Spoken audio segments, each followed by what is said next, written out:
Magandang araw po sa inyong lahat. Sa araw na ito, ako ay mag-uulat tungkol sa isang babaeng bayani ng naging bahagi sa pagpapalaya ng Pilipinas mula sa mga mananakop. Si Melchor Aquino de Ramos ay ipinanganak noong Enero 6, 1800.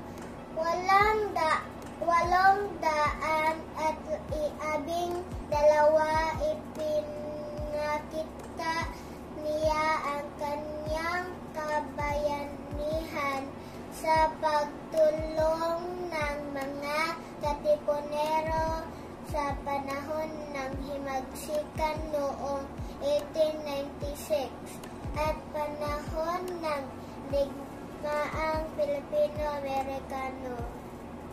Panahon ng himagsikan, nagtayo si Tandang Sora ng mga silungan para sa mga katipunero at nagbigay ng pagkain at mga pangangailangan sa mga ito.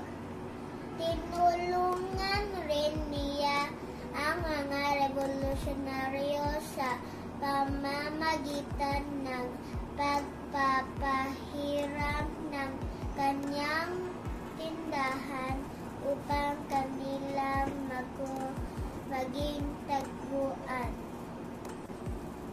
Sa kabuuan, naging inspirasyon sa Tandang Sora sa pakikipaglaban para sa kalayaan ng Pilipinas at sa pagtataguyod ng karapatan ng mga kababaihan ng naging bahagi ng pagbago sa lipunan.